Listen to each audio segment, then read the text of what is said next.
Silakan duduk, shalom, selamat pagi semua saudara yang kasih Tuhan. Ada 6 jiwa pada September Tuhan berikan untuk datang kepada Tuhan dan saya akan serahkan simbolis sertifikat baptisan untuk Ruth Nimas Ayu Diatri. Ada hadir? Ruth Nimas Ayu Diatri. Jadi 1, 2, 3, 4. 4 orang. Oh, oke. Puji Tuhan. Boleh diberikan tepuk tangan buat Nimas Ayu Diatri. Dia juga akan menjadi murid yang setia. Puji Tuhan. Selamat Ayu ya. Tuhan berkati. Ya, maju terus. Ya, sekali lagi tepuk tangan supaya banyak lagi jiwa-jiwa yang akan datang kepada Tuhan. Saudara yang kasih Tuhan, saya berharap untuk rekaman minggu yang lalu, hari Minggu kelima, saudara bisa dapatkan rekamannya. Karena itu pesan-pesan yang profetik berkenaan dengan kepergian kami kemarin, sewaktu kami atau saya membawa grup jemaat dari Malang, dari Surabaya, dan dari Banjarmasin ke Israel. Demikian juga untuk khotbah hari Rabu pada doa malam atau Malang City Blessing hari Rabu kemarin. Demikian juga doa puasa kemarin. Ya, doa puasa kemarin yang mengingatkan kepada kita semua bahwa Tuhan menghendaki supaya pengharapan kita kepada Tuhan itu adalah pengharapan yang teguh, yang akan mampu mengarahkan, membuat hidup kita bertujuan dan semakin kuat di dalam Tuhan. Amin. Ya, karena pada saat mendapat pesan itu, pada saat saya bersama rombongan itu menuruni Bukit Zaitun dan saya terus berdoa untuk minta pesan Tuhan, dan waktu itu Tuhan meminta saya untuk menoleh ke sebelah kiri dan bahkan saya ambil fotonya. Ternyata di sebelah kiri itu adalah makam orang-orang Yahudi. Ya, dan kalau mereka dikuburkan itu dihadapkan kepada tembok bait Allah. Ya, jadi kakinya itu terarah ke sana dengan pengertian mereka ini begitu Yesus atau Mesias datang, mereka yang mati itu akan langsung bangkit, langsung jalan. Ya. Pada saat itu pesan Tuhan apa? Coba lihat. Yang mati aja tetap menaruh pengharapan kepadaku.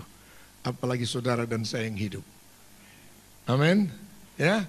Sekali lagi biarlah tepuk tangan saudara juga untuk kemuliaan Tuhan. Dan juga pesan ini saya terima ketika rombongan diajak untuk menjalani jalan-jalan Via Dolorosa.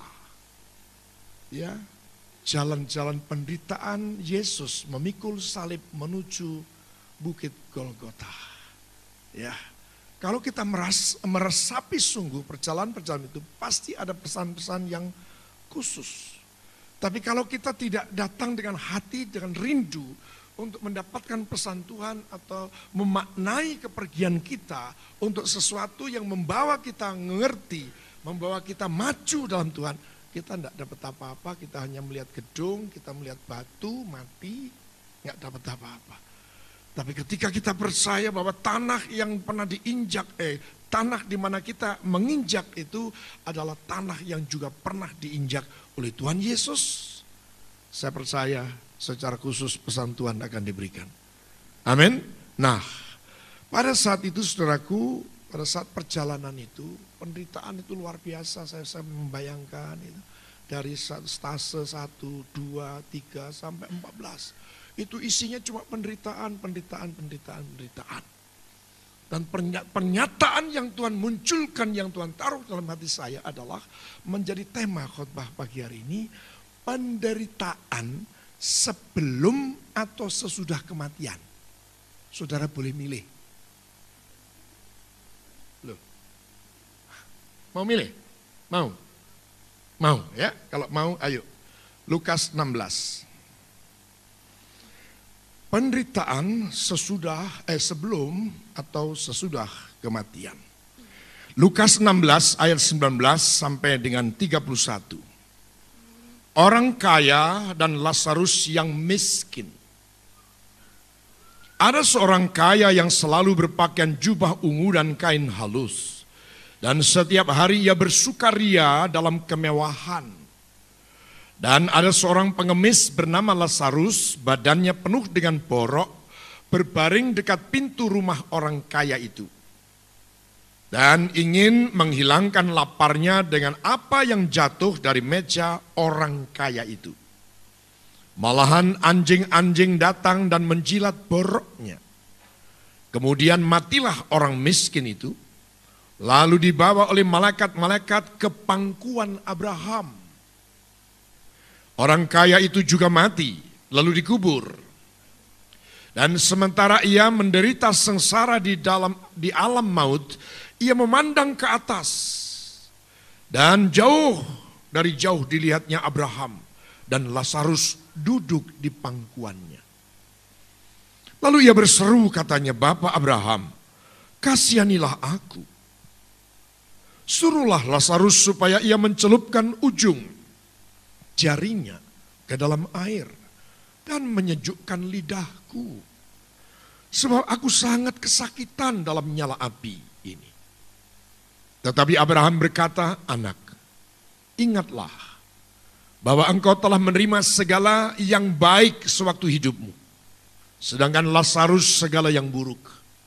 Sekarang ia mendapat hiburan dan engkau sangat menderita. Selain daripada itu di antara kami dan engkau terbentang jurang yang tak terseberangi, supaya mereka yang mau pergi dari sini kepadamu ataupun mereka yang mau datang dari situ kepada kami tidak dapat menyeberang." Kata orang itu, "Kalau demikian, aku minta kepadamu Bapa, supaya engkau menyuruh dia ke rumah ayahku. Sebab masih ada 5 orang saudaraku, supaya ia memperingati mereka dengan sungguh-sungguh, agar mereka jangan masuk kelak ke dalam tempat penderitaan ini."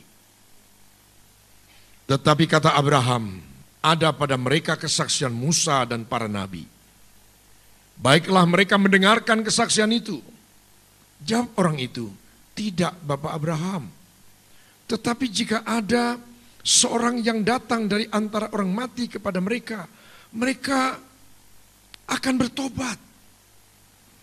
Kata Abraham kepadanya, "Jika mereka tidak mendengarkan kesaksian Musa dan para nabi, mereka tidak juga akan mau diyakinkan, sekalipun oleh seorang yang bangkit dari antara orang mati."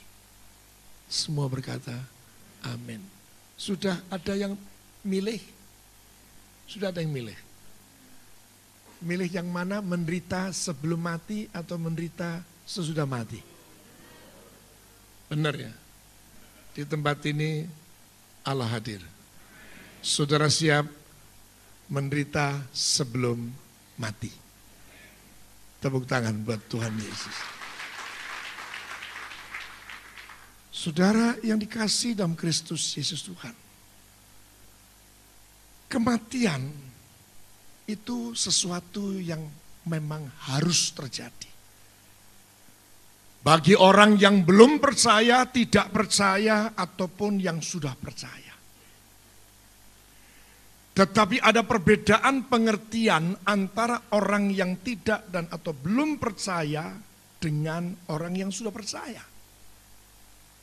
Rasul Paulus pernah mengatakan dengan mantap dalam kitab Filipi, bahwa mati bagiku adalah apa? Keuntungan. Saudara yang dikasihi Tuhan, ini yang coba kembali perlu untuk kita meyakinkan diri kita. Berkenaan dengan bagian yang sudah saya bagikan kemarin, yaitu pengharapan yang teguh. Di mana seseorang yang memiliki pengharapan, maka hidupnya adalah hidup yang terarah. Seorang yang punya pengharapan akan hidup bertujuan. Dan yang ketiga, orang yang hidup dalam pengharapan adalah orang yang hidup dengan memiliki kekuatan. Dia akan menjadi orang yang kuat. Kalaupun dia harus menghadapi penderitaan selama dia hidup dalam dunia, dia tidak akan undur. Dia tidak akan melepaskan kepercayaannya. Bahkan dia akan semakin tekun dan bahkan melalui penderitaannya dia semakin diteguhkan bahwa sungguh barang siapa yang mati bersama dengan menderita bersama dengan Yesus, dia pun teguh, dia akan dipermuliakan bersama dengan Yesus. Mari berikan tepuk tangan kembali bagi Tuhan. Maka saudara yang dikasihi dalam Kristus Yesus Tuhan, Alkitab telah memberikan kepada kita pengajaran, gambaran yang gamblang, yang jelas antara orang kaya dan Lazarus yang miskin itu. Sengaja di sini orang kaya tidak diberi nama,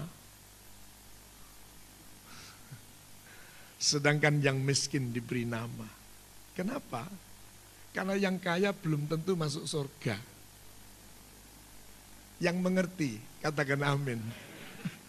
Yang miskin, yang menderita, dapat jaminan untuk masuk surga. Berikan tepuk tangan bagi Tuhan Yesus. Waktu Abraham ngomong sama dia ketika dia minta, tolong Abraham disuruhlah celupkan jarinya supaya dia memberikan itu sedikit kepadaku sebab aku di sini menderita kesakitan. Atau bahkan ketika ya kalau begitu suruhlah dia sekarang datang ke rumah ayahku. Sebab di rumah itu masih ada 5 saudaraku. Abraham cuma ngomong apa? Anak, nggak tahu namanya siapa nih. Maka benar ya pengajaran Tuhan bahwa orang kaya itu sulit untuk masuk surga. Tetapi Tuhan Yesus pun di akhirnya ayat itu di Injil Matius mengatakan pula, tetapi bagi Tuhan tidak ada perkara yang mustahil. Yang artinya orang Kristen pun boleh kaya, asalkan dia mau percaya kepada Yesus Kristus Tuhan. Mari berikan tepuk tanganmu. Dan tidak membiarkan ada orang sengsara dan orang miskin itu dibiarkannya. Tetapi dia juga akan menjadi peduli dan berbagi kepada mereka. Sebab gambaran yang diberikan kepada kita sekarang dengan jelas. Si orang kaya itu hidup bermewah-mewah.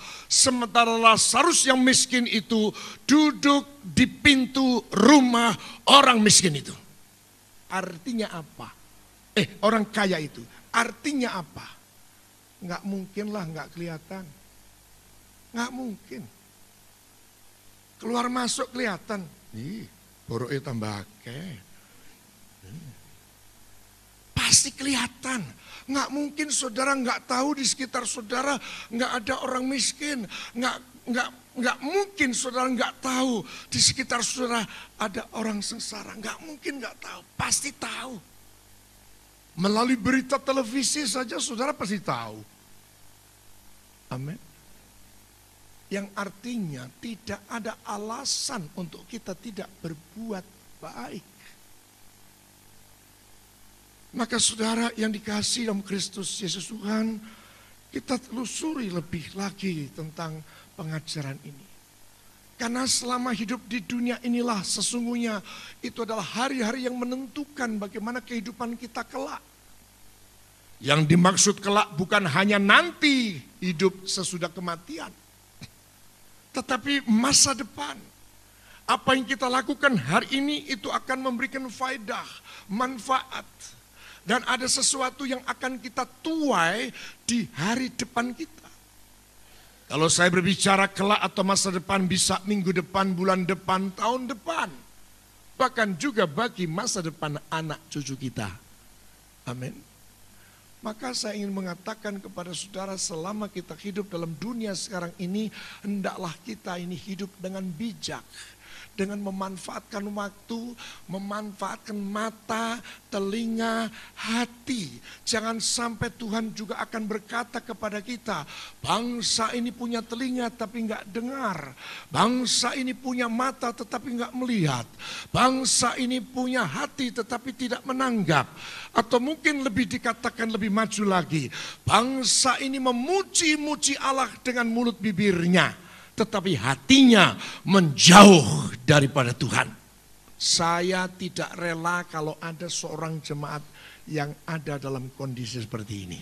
Saya terus berdoa supaya berita firman Allah yang diberitakan setiap hari, setiap minggu, khususnya ketika saya harus melayani saudara dalam pemberitaan firman Allah, biarlah firman itu sungguh menggembalakan kehidupan saudara dan saya. Yang setuju berikan tepuk tangan. Jangan ibadah hanya sebagai ritual. Hari Minggu harus ke gereja. Hari Minggu harus bawa Alkitab. Hari Minggu harus berdoa di gereja. Yang terpenting dari minggu itu adalah Senin sampai Sabtu. Nilai kehidupan saudara dan saya ditentukan dalam pertimbangan Tuhan itu adalah hari Senin sampai dengan Sabtunya. Artinya saya mau katakan bagaimana kita menjalani kehidupan kita sehari-hari. Bukan hebatnya, kalaupun saya meminta saudara kalau firman Tuhan diberitakan, ya sungguh-sungguhlah sendengkan telinga. Ya, amin. Sungguh-sungguh 2 jam yang diplot atau dijadwalkan itu benar-benar itu sungguh-sungguh konsentrasi penuh. Jangan ada yang mikir tadi anjing di rumah tak kepakannya apa durung tuh ya. Burung yang ada di rumah itu sudah saya beri makan apa belum, mikir terus begitu. Ya, tidak, benar-benar 2 jam di tempat ini konsentrasi penuh.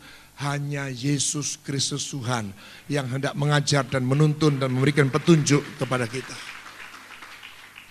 Ini gambaran yang sangat jelas, yang tidak lagi bisa kita mempunyai alasan untuk tidak mengerti. Bahwa hidup kemewahan itu bukan dilarang. Kaya bagi orang Kristen itu bukan dilarang. Ya. Pada hari Minggu yang lalu, minggu kelima, saya sudah juga menyampaikan teguran yang cukup keras. Bahwa Sodom dan Gomora dimurkai oleh Allah. Bukan oleh karena dosa seksual. Sekalipun itu termasuk dalam penilaian Tuhan. Bukan oleh karena mereka melakukan dosa homoseksual, incest. Tetapi dengan jelas tolong tayangkan kembali Yeskiel 16 ayat yang ke-49. Jadi kalau saya mengawali, kaya boleh. Yang makan enak boleh. Hidup dalam kemewahan saudara sebagai berkat Tuhan yang diberikan oleh Tuhan kepada saudara boleh. Tapi jangan sampai acuh tak acuh kepada orang sengsara dan orang miskin. Lihat, inilah kesalahan Sodom, kakakmu yang termuda itu. Kecongkaan. 2, makanan yang berlimpah-limpah dan kesenangan hidup ada padanya dan pada anak-anaknya perempuan. Tetapi, nah ini, ia tidak menolong orang-orang sengsara dan miskin. Saya bertanya, apa saudara bisa manfaatkan sih kekayaan yang saudara peroleh di dunia ini? Padahal saudara pernah mendengar bahwa apa artinya engkau memperoleh seisi dunia, tetapi engkau kehilangan nyawa.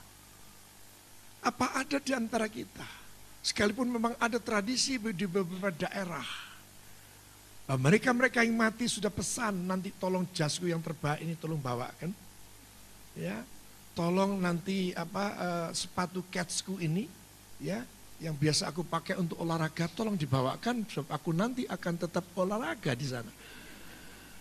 Ya. Atau mungkin barang-barang yang lain. Kalau mobil nggak bisa, terpaksa dibuatkan mobil-mobilan, lalu dibakar.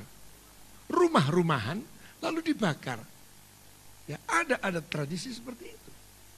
Tapi senyatanya mereka ini, ataupun kita sadar bahwa kita yang kaya berkelimpahan, yang artinya berkelimpahan itu untuk makan 3 kali sehari itu lebih. Ukurannya itu aja dah. Tapi nggak mau peduli kepada orang sengsara dan orang miskin.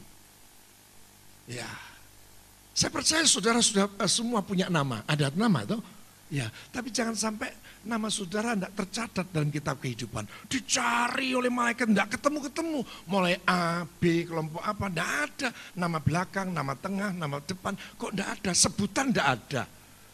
Tidak ada semua ini, gimana ya? Sehingga terpaksa manggilnya apa? Hei, saya mau nama saudara tercatat dalam kitab kehidupan. Mari berikan tepuk tangan bagi Tuhan Yesus. Saudara yang dikasihi Tuhan, bahkan gambaran sengaja diberikan gambaran yang ekstrim antara keadaan orang kaya dan keadaan orang miskin. Yang kaya hidup bermewah-mewah, pakaiannya pun jubah ungu dan kain halus, setiap hari bersukaria dalam kemewahan. Sementara gambaran Lazarus yang ada namanya sampai di sono pun nama Lazarus tetap ada. Wah, ini yang membanggakan saudara. Saudara saja kalau sampai ketemu orang, masih ingat saya Pak, saya seringkali kalau sudah nama saya minta maaf. Saya minta maaf, apalagi kalau sudah namanya Matius, Lukas, Yohanes, aduh ini Yohanes yang di. Jadi saya minta maaf lebih dulu. Saya seringkali terang-terangan, Pak masih ingat saya Pak, siapa saya Pak? Saya ingat rupa sama tugasnya, tapi nama maaf. Nggak enak loh sebenarnya kalau sampai nggak diingat namanya. Waduh, sing dieling-eling Pak Sudiki jenenge sapa ya? Yang pasti adalah Mike Sylvia Margareta. Ngelendur turu eling. Tapi maksud saya, saudara akan bisa merasakan toh, ketika ada sahabat karib, waktu sekolah SMP, SMU dan sebagainya, saudara karib sekali, ketemu sekian tahun kemudian, nggak kenal namanya. Loh, seta mawak biasa mangan warteg mbak aku sih, kok bisa lupa itu loh, nggak enak ya. Duh, kalau di dunia dilupakan nama sih nggak masalah, tapi kalau di sono sampai dilupakan nama, tidak ada lagi untuk bisa menebus nyawa itu. Tidak ada lagi. Gambarannya ekstrim. Yang miskin yang bernama Lazarus itu badannya penuh dengan borok. Satu keadaan yang ngelihat borok saja sudah waduh. Belum lagi ditambah berbaring dekat pintu rumah orang kaya itu. Dan ingin menghilangkan laparnya hanya dengan cara apa? Mau menerima apa yang jatuh dari meja orang kaya itu loh coba. Bahkan sesekali ada anjing yang datang menjilati boroknya.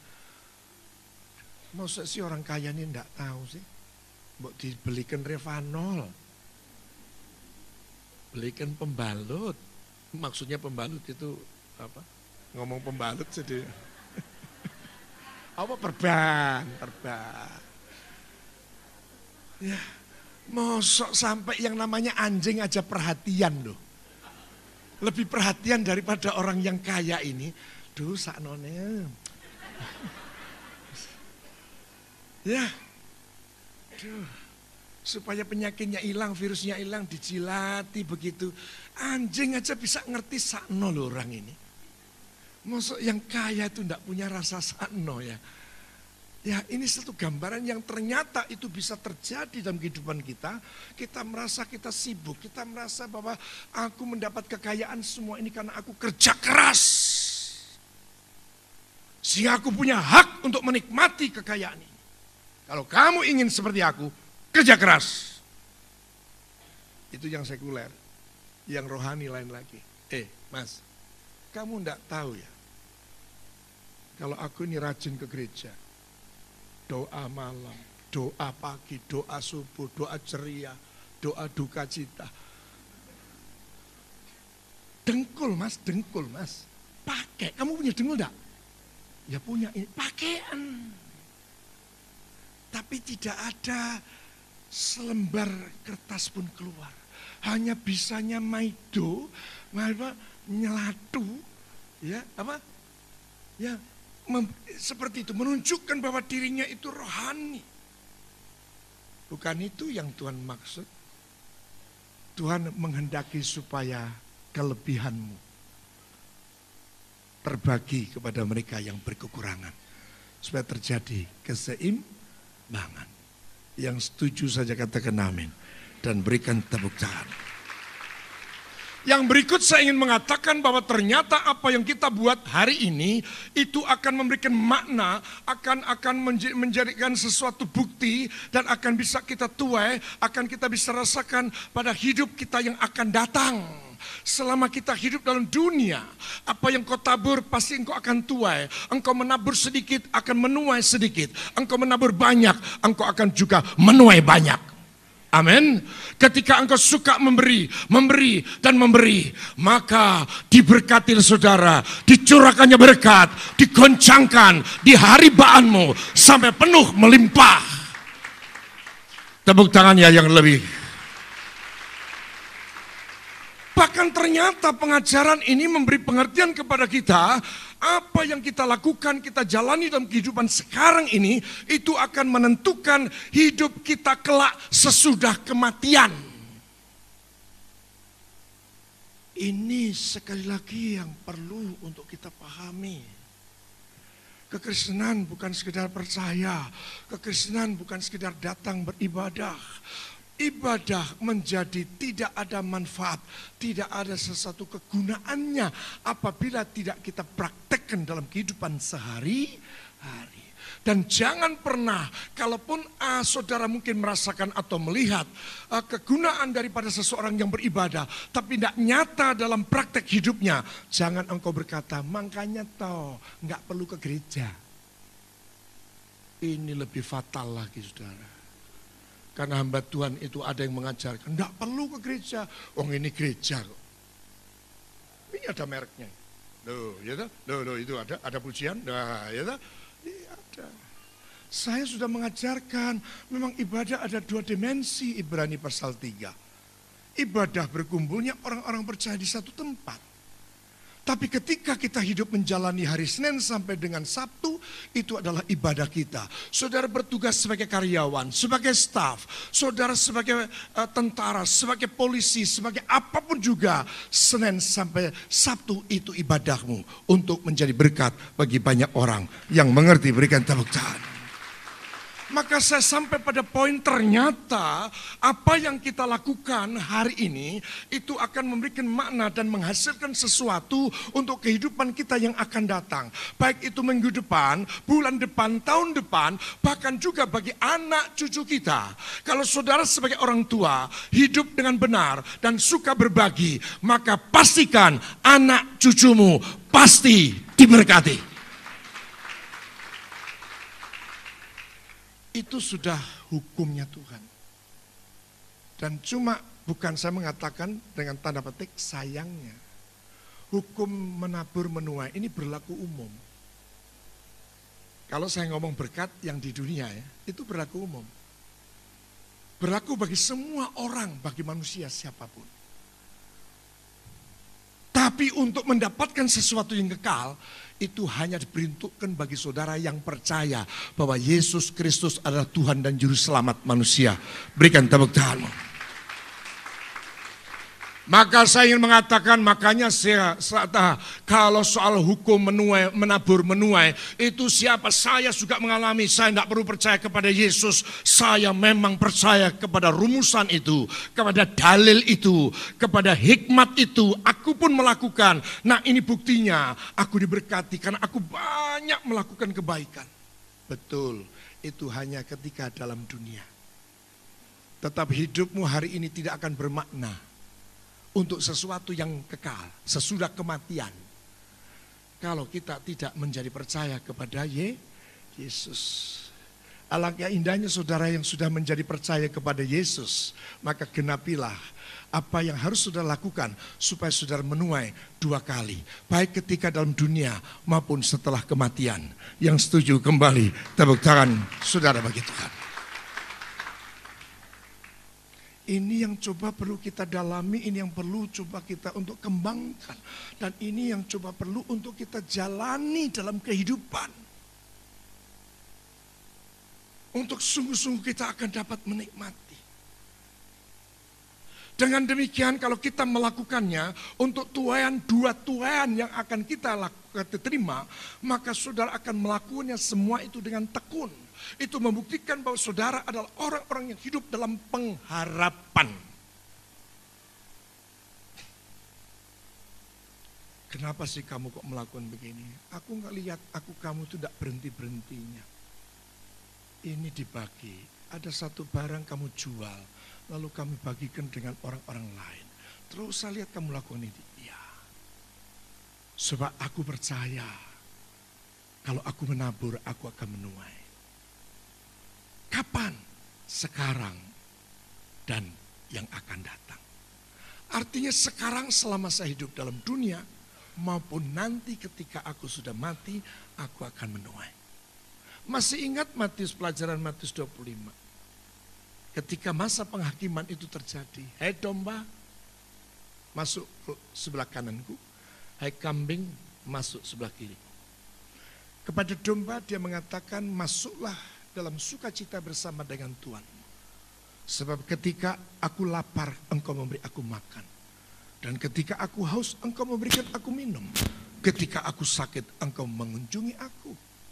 Ketika aku menjadi orang asing, engkau memberi aku tumpangan. Guru, kapan aku pernah melihat engkau lapar dan aku memberi engkau makan? Aku melihat engkau haus dan aku memberikan kepadamu air dan seterusnya. Kapan? Sesungguhnya ketika engkau melakukan kepada orang-orang yang sengsara ini, engkau sudah melakukannya bagiku. Dan sekarang engkau berhak untuk bersukacita dalam kekekalan bersama dengan Raja. Saudara yang dikasihi Tuhan, sesungguhnya apa yang diajarkan oleh Tuhan itu bukan sesuatu yang sukar.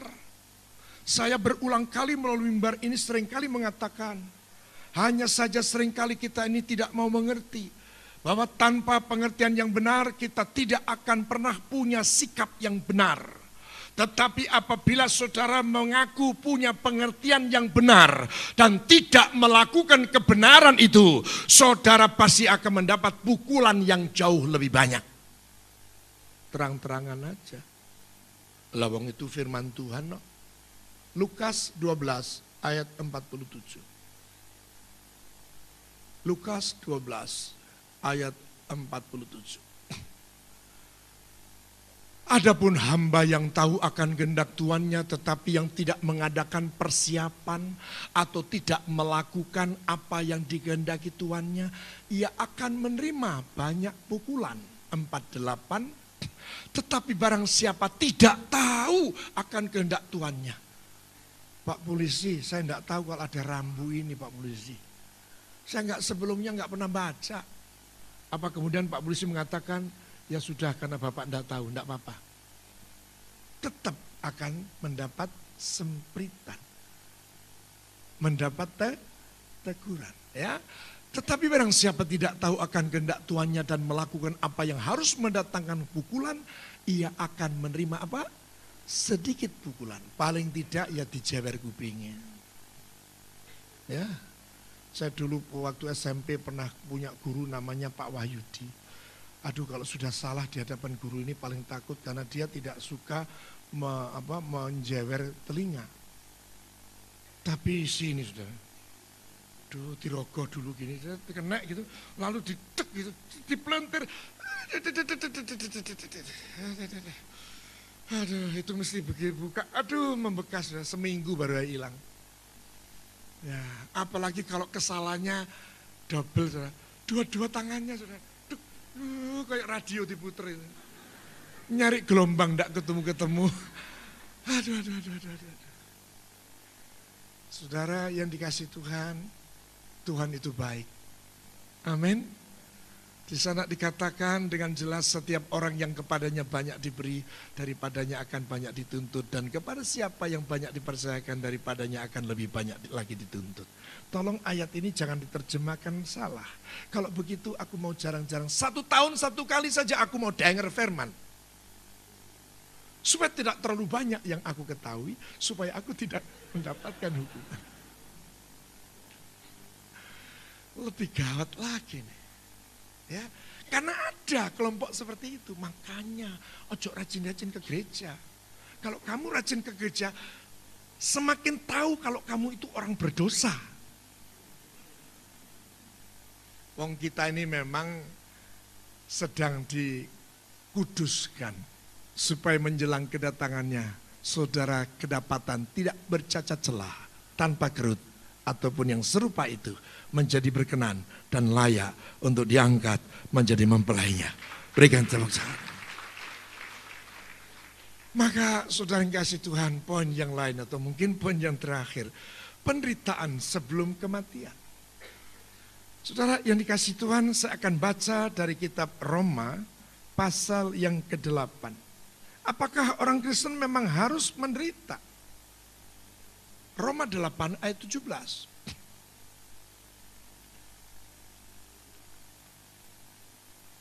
Kita mesti baca bersama-sama ini 1, 2, 3. Dan jika kita adalah anak, maka kita juga adalah ahli waris. Maksudnya orang-orang yang berhak menerima janji-janji Allah. Koma dulu, ambekan dulu. Amin. Ya, tapi mulai baca lagi ya. Yang akan menerimanya bersama-sama dengan Kristus. Amin. Yaitu jika kita kok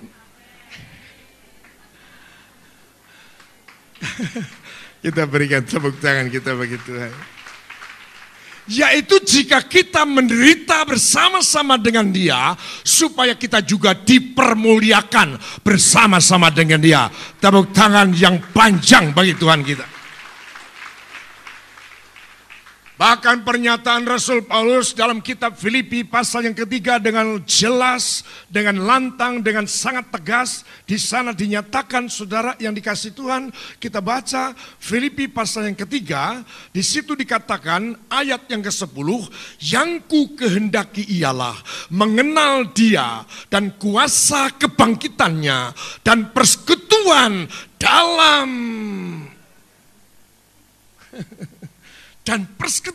dalam kemewahannya. Ternyata dan persekutuan dalam penderitaannya, di mana aku menjadi serupa dengan Dia dalam kematiannya, supaya aku akhirnya beroleh kebangkitan dari antara orang mati. Kembali katakan amin dan berikan tepuk tangan bagi Tuhan kita Yesus. Menderita bersama Yesus, menderita karena Yesus, itu yang membuat namamu tidak akan pernah dilupakan. Saudara, kalau saudara itu merintis satu kegiatan, merintis satu usaha, atau dari masa kecilnya saudara berada bersama dengan Dia, apalagi masa perjuangan, masa yang sukar dan bersama-sama, lali nggak? Aku tidak lupa dengan Dia. Karena pada masa-masa sulit aku dan Dia selalu bersama. Aku selalu berbagi dengan Dia. Ada onde-onde satu tak bagi dua. Ya, aku separuh, Dia separuh. Kadang-kadang tak makan semua ketika Dia menoleh ke belakang.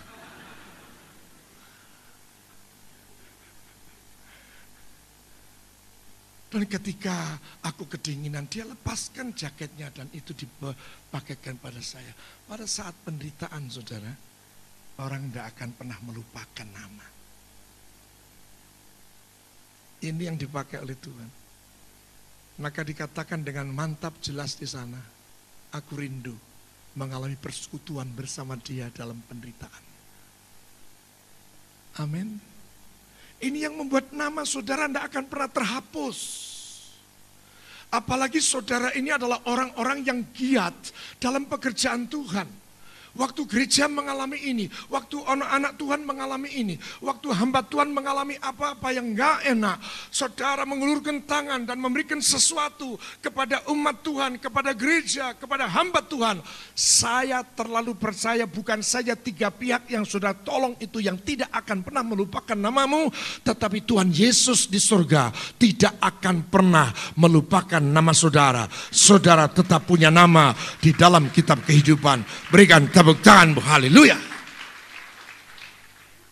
Maka relakan dan jangan pernah menolak. Dan saya pun mau mengatakan bukan berarti kalau kita supaya tidak terhapus nama kita, lalu kita cari gara-gara supaya menderita. Bukan, enggak usah cari gara-gara, enggak usah undang persoalan, mesti datang. Karena persoalan itu ramah sekali, saudara. Dia 24 hours, 24 jam penuh, siap untuk datang pada saudara. Tidak masalah. Tapi pagi ini saya teguhkan, kalau saudara harus menderita karena iman, karena saudara terima Yesus, karena dibaptis, karena datang ke gereja, karena melayani, dan seterusnya, karena saudara melakukan kebenaran, karena saudara tidak kompromi dengan dosa, tidak mau bersama-sama untuk melakukan korupsi, sehingga saudara harus diasingkan, sehingga saudara tidak lagi mau dimasukkan dalam kelompok itu, nggak ada masalah, tenang saja. Belanda tidak akan pernah datang lagi. Tapi Roh Kudus pasti datang atas saudara. Karena roh kemuliaan ada padamu. Amin. Tapi titip, jangan saudara menjadi bangga ketika saudara bisa mendatangkan penderitaan bagi orang Kristen. Tak kandani loh. Untung aku, ono aku, sehingga kamu menderita. Kalau enggak dicoba begini, kamu enggak merasakan penderitaan Yesus loh. Ya toh. Ini ada masab ya. Ada sekarang kelompok pengikut aliran Yudas. Kalau enggak ada Yudas, mana mungkin itu Yesus ditangkap? Kalau enggak ada Yudas yang mencium pipi kanan, pipi kiri. Cipiki. Ada aliran sesat, saudara. Yang mereka bangga. Dia punya prestasi. Dia ikut penggenapan rencana Bapa. Dengan matinya Yesus di atas kayu salib. Itu gara-gara ego itu. Lu coba, ini kan udah kebelacut sudah. Dan ini pun sudah mulai masuk ke Indonesia. Ya.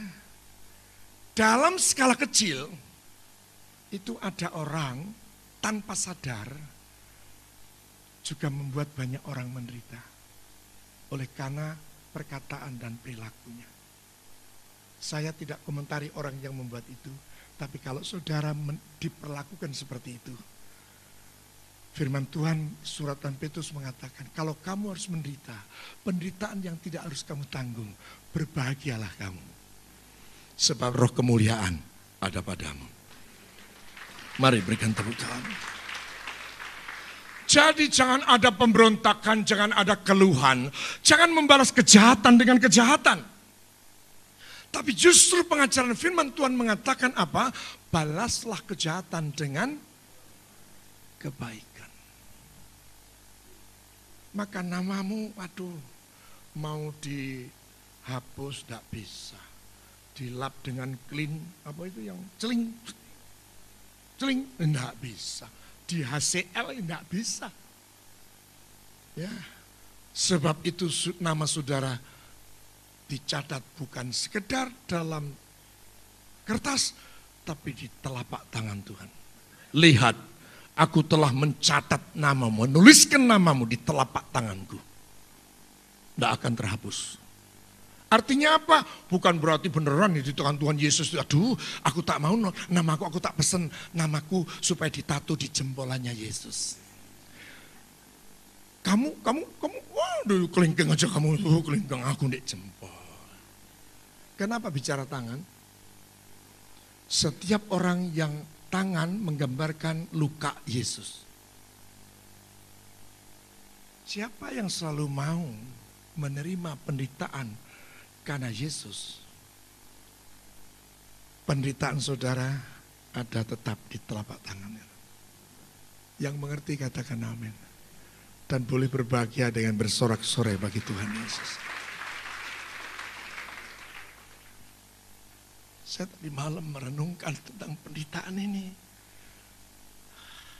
Secara manusiawi nggak kuat, saudara. Ada sesuatu yang meledak-ledak di dalam diri saya. Saya coba untuk saya tekan. Dan saya hiburkan setelah saya menyelesaikan pelayanan anak pemuda tadi malam. Lalu saya ajak Ibu Sudia, Emah kita keluar sebentar. Ya, dan tadi ada SMS. Ya, untuk kita mampir di sudah sekalian kita minum-minum makan, tapi batas ya jam 9 kita pulang. Jangan lebih malam. Betul ya? Jangan lebih malam. Tapi sebenarnya saya nyimpan sesuatu yang ada di dalam hati ini. Ya, saya itu tidak pernah mengusik orang. Tapi mengapa orang masih terus mengusik? Ya, kadang-kadang saya ini mengendengak ke atas gini, Tuhan, apa sih sebenarnya yang harus aku lakukan ini? Tetapi aku enggak mau menjerit. Sebelum engkau berkata-kata memberikan pesan kepadaku apa yang harus aku lakukan, aku tidak akan memberontak. Bahkan sekarang pun aku akan mengatakan, teruskan Tuhan.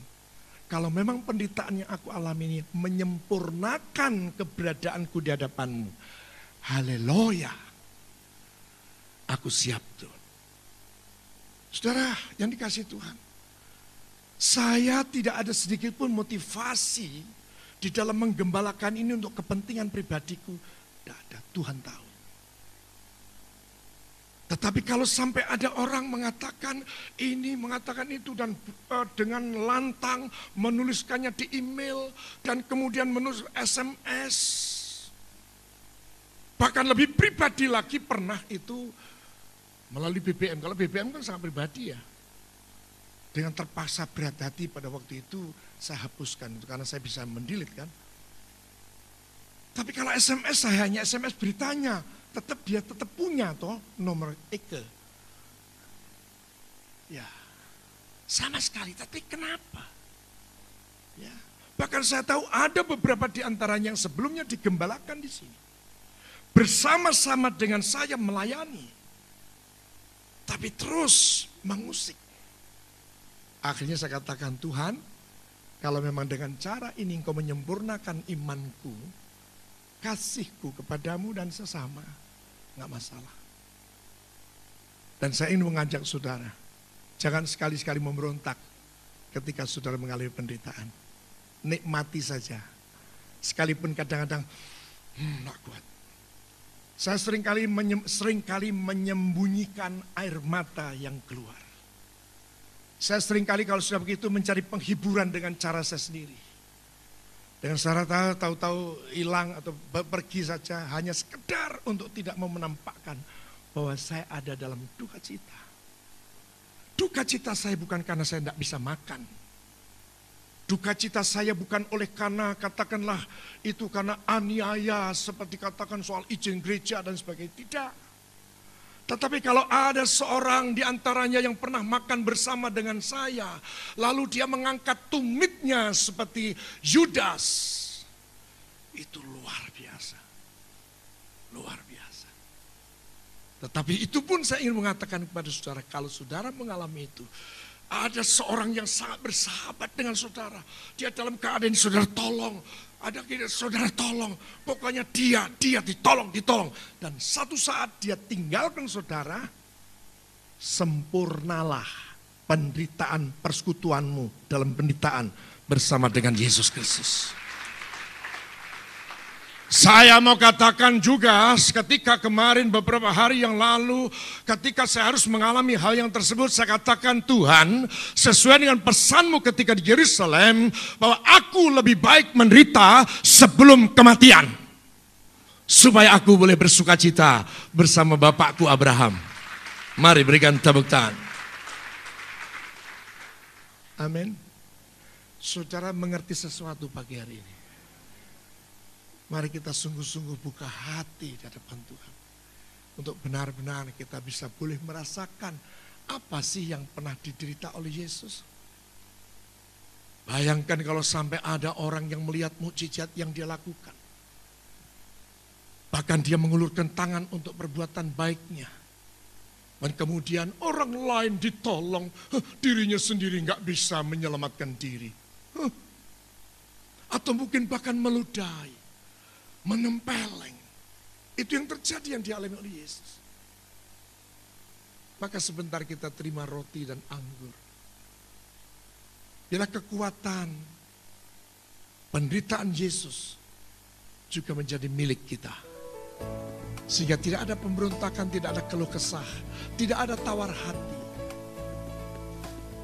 Hanya oleh karena penderitaan sebelum kematian. Penderitaan sebelum kematian menyempurnakan kehidupan untuk kekal. Berikan kembali tepuk tangan, saudara. Terima kasih, Anda baru saja menyaksikan tayangan khotbah Bapak Pendeta Dr. M. Sidi Dharma MTH. Sampai jumpa pada seri-seri khotbah berikutnya. Tuhan memberkati.